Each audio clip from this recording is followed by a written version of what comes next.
Iran, Israel, America આ બધાએ વાંદરીના યુદ્ધ ચડ્યા છે. અને જેમ બે ખૂંટિયા બાજે ત્યારે ખો કોનો નીકળી જાય? ઝાડનો ખો નીકળી જાય.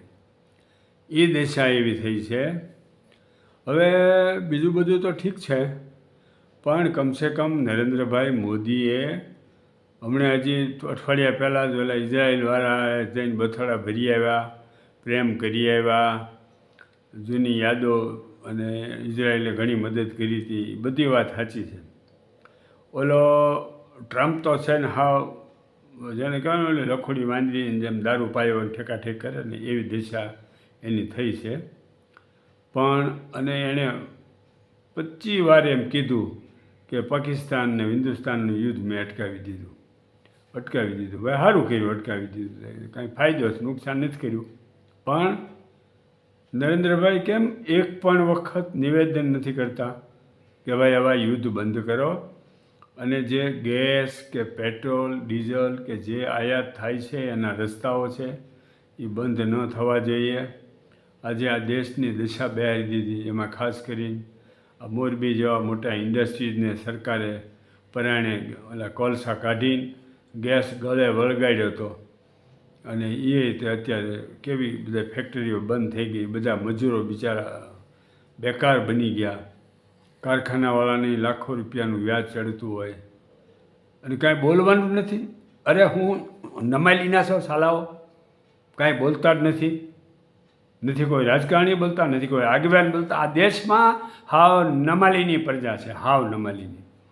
અને વડાપ્રધાન કાંઈ બોલતા નથી કે ભાઈ યુદ્ધ બંધ કરો. અને શેના માટે યુદ્ધ કરે છે? ઈરાન શું અમેરિકાવાળાના બાપનું છે ઈરાન? અને એ હાલી નીકળ્યો છે બધી જગ્યાએ. ત્યાર પહેલાં કોઈક દેશવાળાના પ્રમુખને એની ઘરવાળીને પકડીને પૂરી દીધા અને દેશ લઈ લીધો. હવે ત્યાં ઈરાનને લઈ લેવું છે બધું. આ ધોળિયાઓની પહેલાંથી માનસિકતા છે.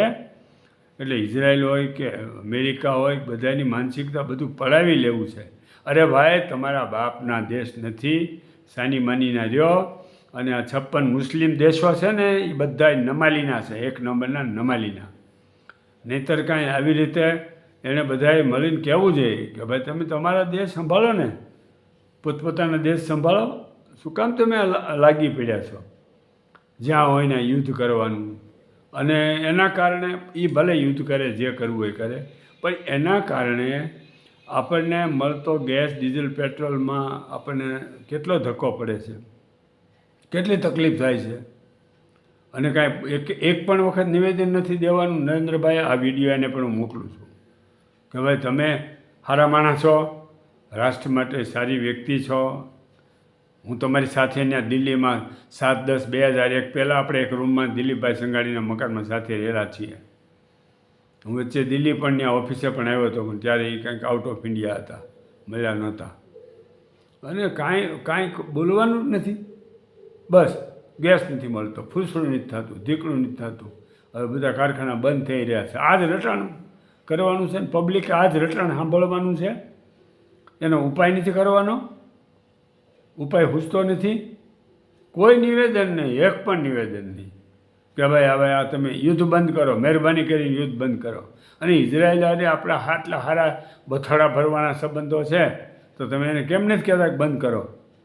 આ ઇઝરાયલના બાપના બધા આજુબાજુના દેશ છે, ગાઝાન ફાઝાન બીજાન ત્રીજાન બધા. અને યહૂદીઓની માનસિકતા જ આવી છે, લઈ લો લૂંટી લો. આપણે ત્યાં 250 વર્ષ સુધી આ ધોળિયાઓએ રાજ કર્યું, અને દુનિયાના ઘણા દેશોમાં રાજ કર્યું હતું.